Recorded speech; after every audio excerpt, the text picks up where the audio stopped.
আল্লাহ পছন্দ করলেন। জি, একবার নয় একাধিকবারে আপনারা ওয়াজ শুনেছেন, কুকুরকে পানি খাইয়েছিল এক মহিলা। এই ওয়াজ আপনারা বারে বারে শুনেছেন।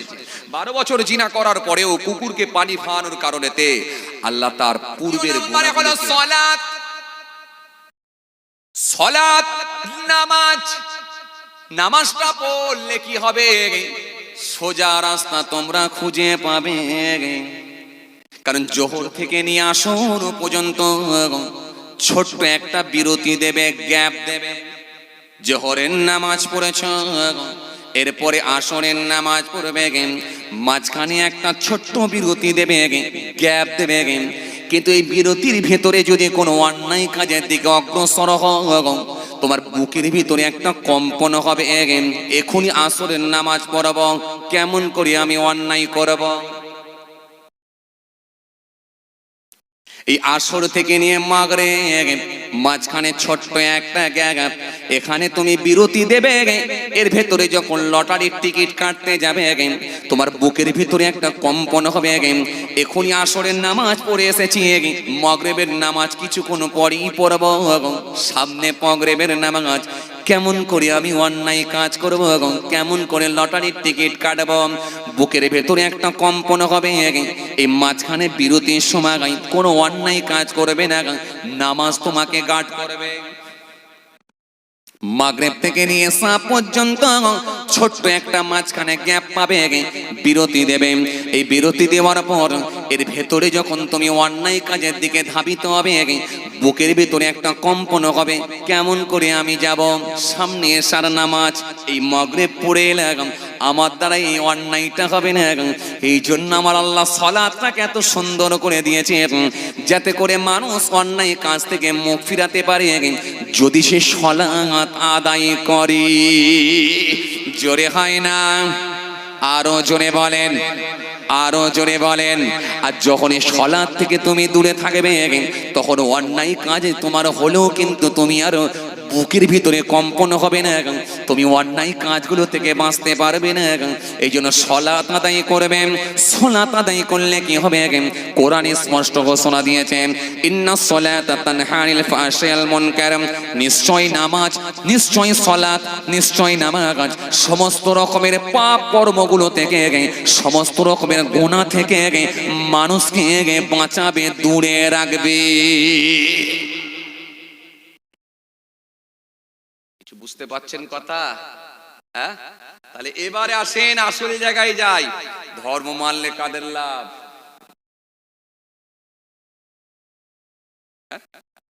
এরপরও আপনারা বুঝতে পারবেন, উত্তর দিচ্ছেন না কেন? ধর্ম মানলে কাদের লাভ? পথ চলাটা তোমার সহজ হবে, পৃথিবীর জমিনে অন্যায় করতে পারবে না। কারণ তুমি যখন ধর্মকে পরিপূর্ণভাবে মেনে নেবে, রাস্তাটা পুরো ক্লিয়ার পাবে। লাইসেন্স করে নিয়েছো, লাইসেন্স যখন করে নেবে, পথ চলাটা তোমার জন্য সহজ হবে, কোন জায়গায় কি করতে হবে জেনে থাকবে। আর ধর্মকে যখন তুমি মেনে নেবে, রোডে অ্যাক্সিডেন্ট আর হবে না, তখন সংঘর্ষ আর হবে না, তোমার পথ চলা খুব সহজ হবে। বড়কে দেখবে দাঁড়িয়ে পড়বে, শ্রদ্ধা করবে। মুসলমানকে দেখবে আসসালামু আলাইকুম দিয়ে শুরু করবে। মানুষের সঙ্গে কথোপকথন করবে, মিষ্টি সুরে করবে, অন্যায় করতে পারবে না। আপোষের মধ্যে কেউ যদি ঝগড়া লেগে যায়, তুমি যদি ধার্মিক হও, তুমি গিয়ে সেখানে তুমি আগুনে পেট্রোল ঢালবে না, বরং দুপক্ষকে এত সুন্দর করে মিষ্টি মিষ্টি কথা বলে বোঝাবে, বুঝিয়ে দুপক্ষের মধ্যে আবার সুন্দর করে সে অ্যাডজাস্ট করে দেবে, যাতে করে তাদের মধ্যে সুন্দর একটা সঠিক সলিউশন দেবে, সমাধান দেবে। কারণ এটা তুমি ধর্ম মেনেছো। এজন্য দেখবেন মাঝে মধ্যে যখন ঝগড়া লেগে যায়, দেখবেন তৃতীয় পক্ষ একজন কেউ এসে আবার বোঝাতে চেষ্টা করে, করে কি করে না, আসলে সেই লোকটা ধর্ম মেনেছে বলে। এরা ধর্ম এখনো ঠিকঠাক মানেনি, তাই ঝগড়া করছে। যদি ঝগড়া করতো, ধর্ম মেনে নিত, এই ঝগড়াটা করতো না। ঝগড়া করলেও কিন্তু একজন বললেও আর একজন কিন্তু তাকে বোঝাবার চেষ্টা করতো। দুপক্ষ যখন লেগে গেছে, তার মানে ধর্ম ওরা মানছে না। তাহলে ধর্ম মানলে কাদের লাভ? জোরে বলো, কাদের লাভ? আমাদের। এই 80 বছরের জিন্দেগিটা চলা তোমার খুব সহজ হবে। এবার আল্লাহ সুন্দর করে বলেন, শোনো, এবারে তোমাদের যদি পথ চলাটা কোনো অসুবিধা হয়, তোমাদের পথ চলা যদি কোনো অসুবিধা ফিল করো, মাঝে মাঝে আমার হাবিবুল্লাহ থেকে কালেকশন করো গো। আমার হাবিবুল্লাহকে আমি আল্লাহ তোমাদের জন্য মাস্টার, তোমাদের জন্য আমি আল্লাহ শিক্ষক, তোমাদের জন্য ওস্তাদ বানিয়ে দিয়েছি। জোরে হয় না? আরো জোরে বলো, আরো জোরে বলো। আতাকুমুর রাসূলু ফাখুযুহু ওয়া মা নাহাকুম আনহু ফান্তাহু। আমার রাসূল তোমাদেরকে যা আদেশ করেন তোমরা স্বতঃস্ফূর্তভাবে গ্রহণ করো। নবী যেগুলো তোমাদের বারণ করেন সেগুলো থেকেই তোমরা বিরত থাকো, কারণ নবীর আদেশ আর নিষেধ মানে আমি আল্লাহ আমার আদেশ আর নিষেধ। নবী বললেন শোনো, যদি তোমরা আমার আল্লাহর ধর্ম মেনে নাও তাহলে শুনে রেখে নাও, এই সংবিধানটাকে মেনে নাও। আমি রাসূল তোমাদের জন্য দুটো জিনিস ছেড়ে গেলাম, রেখে গেল আমি তোমাদের তরে সেরা দুটি উপহার, আল্লাহর বাণী কোরআন মাজিদ আর বাণী আমার। জোরে হয় না? আরো জোরে হয় না? আরো জোরে হয় না? এবার আসেন, পথ চলবেন যখন রাসূলুল্লাহ থেকে কালেকশন করুন, কারণ নবীকে আমার আল্লাহ সকলের জন্য মাস্টার করে গে, আমার রাসূলুল্লাহকে শিক্ষক করে গে, অ্যাজ এ টিচার করে, অ্যাজ এ লিডার করে, অ্যাজ এ কমান্ডার করে আমার নবীকে আমার আল্লাহ পৃথিবীর জমিনে প্রেরণ করেছিলেন। আপনি কোশ্চেন করুন, ইয়া রাসূলুল্লাহ চুল কেমন করে চিরুনি করব? নবী বললেন এই রকম করে চিরুনি কর। ইয়া রাসূলুল্লাহ দাড়ির চুলটা কেমন করে কাটব? নবী বললেন 3 রকম কাট, জুম্মা লিম্মা ওফরা কাট। ইয়া রাসূলুল্লাহ ভাত কেমন করে খাবো? নবী বললেন খাওয়ার তোরা আদবগুলো দিকে লক্ষ্য করে খাম। ইয়া রাসূলুল্লাহ জামা কেমন করে পরব? নবী বললেন শোন, জামা কেমন করে পরবি? ইযা লাবিসা কামিসান ওয়াদআন বিমা ইয়ামিনিহি। আমি রাসূলুল্লাহ তোদের শেখাচ্ছি এই রকম জামা পর। সুতরাং জামা পরা, খাওয়া, হাঁটা, শোয়া, লেবাস, পোশাক, জুব্বা নবী সব আপনাকে দিয়ে গেলেন। পৃথিবীর মানুষের যা কিছু দরকার আমার রাসূলুল্লাহ থেকে খুঁজে খুঁজে বার কর। জোরে হবে না? এবারে আসে, নবী বললেন শোনো পৃথিবীর মানুষ, রাস্তা হবে দুটো, একটা হলো মহিলাদের রাস্তা আর একটা হলো পুরুষদের জন্য রাস্তা। দুটো রাস্তা তোমাদেরকে দেখিয়ে দিচ্ছি।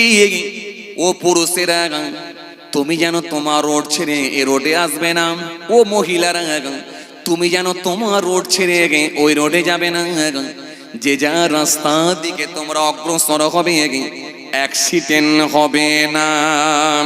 রাসূলুল্লাহ পুরুষদের জন্য বললেন, মহিলাদের জন্য বললেন। চলুন এবারে দুটো পার্ট বের করলাম, এবার আমি একটা একটা করে পার্ট নিয়ে একটু আলোচনা করব। কষ্ট কি আপনাদের হচ্ছে বলো? জোরে বলেন মাশাআল্লাহ। একবার তাকবীর দেন, নারায়ে তাকবীর। একটু সবাই মিলে দেন নারায়ে তাকবীর। একটু বসে যান আপনারা। আমার ভাইগুলো অনেকক্ষণ ধরে দাঁড়িয়ে আছে গেটেতে দেখছি, বসেই যান। কেন জানেন? দাঁড়িয়ে থাকার থেকে বসে পড়া ভালো। কেন জানেন? দাঁড়িয়ে থাকার থেকে বসে পড়া ভালো, আর চলে যাওয়ার থেকে দাঁড়িয়ে থাকা ভালো।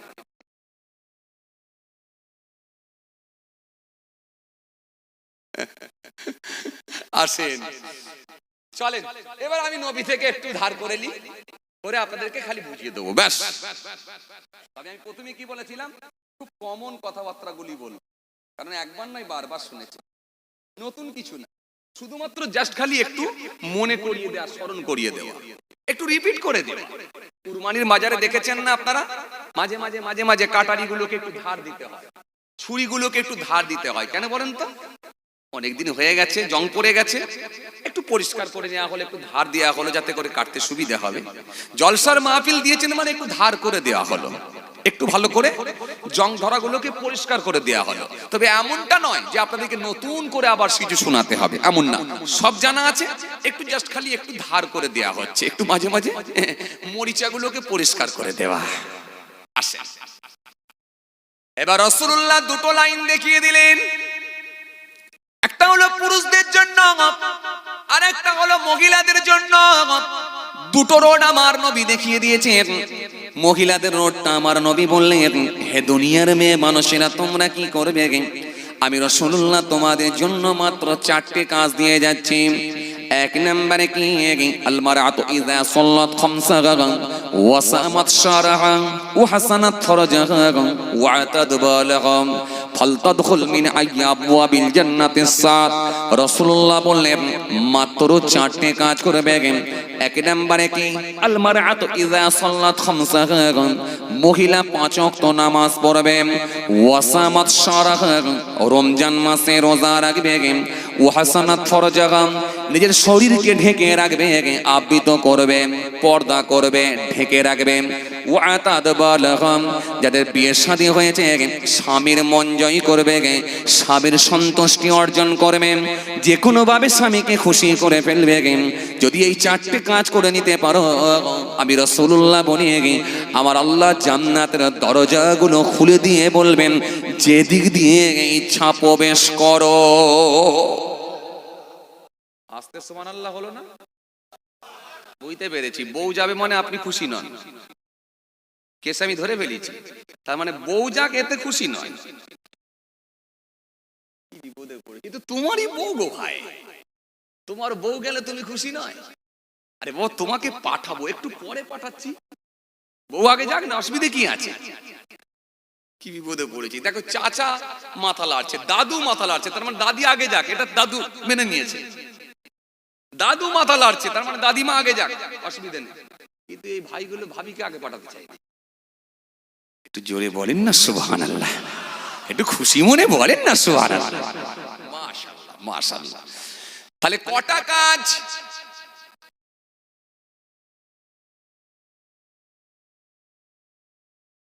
কোথা ছিল?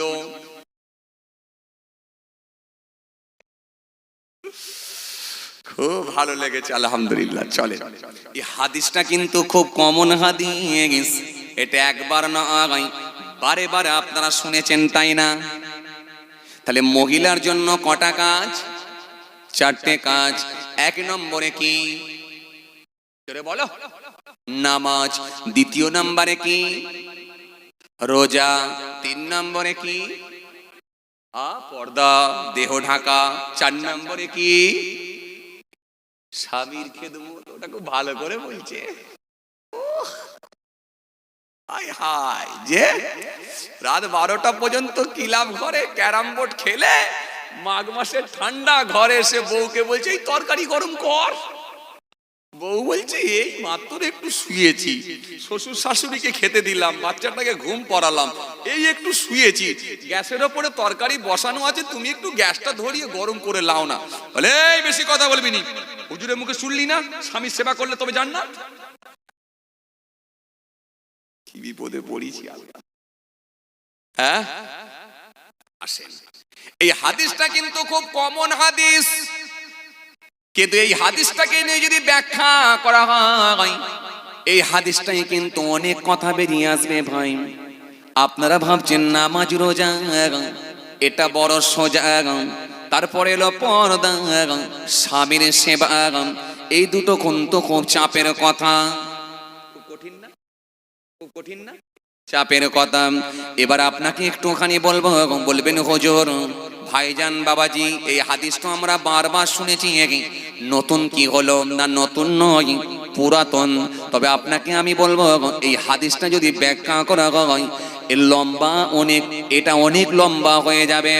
এই হাদিসটা কিন্তু আপনি যদি ব্যাখ্যা করেন এই হাদিস থেকে আপনি অনেক কিছু জানতে পারবেন। এবার আপনাকে যদি বলি পর্দা, আপনি বলবেন এটা আমরা জানি, কিন্তু যদি জিজ্ঞাসা করি কতটা পর্দা করবে সেটা কিন্তু আপনি বলতে পারবেন না। কথা বলে না, এই আমার দিকে তাকান। পারবেন? একটা মহিলার জন্য কতটা পর্দা জানেন? জানেন না। একটা পুরুষের জন্য কেমন পর্দা জানেন? বলো বলো। জানেন না, জানেন না। একটা পুরুষের জন্য কতটা পর্দা, একটা মহিলার জন্য কতটা পর্দা, এটা কিন্তু আপনারা জানেন না, খালি জেনেছেন পর্দা করো পর্দা করো, এটা জানেন, কিন্তু একটা মহিলাকে কেমন পর্দা করতে হবে সেটা কিন্তু আপনারা জানেন না। এরপরে কি স্বামীর সেবা, এটা খুব ভালো করে মন দিয়ে শুনেছেন, কিন্তু সেবা আগে হবে না আগে বিয়ে হবে কোনটা?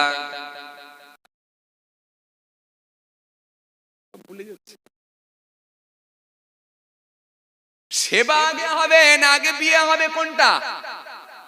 জোরে বলো। বিয়ে না সেবা কোনটা? আচ্ছা এক দাদুই বলেন, দাদুই ভালো বলতে পারবে, চাচাই ভালো বলতে পারবে, আগে বিয়ে না আগে সেবা কোনটা?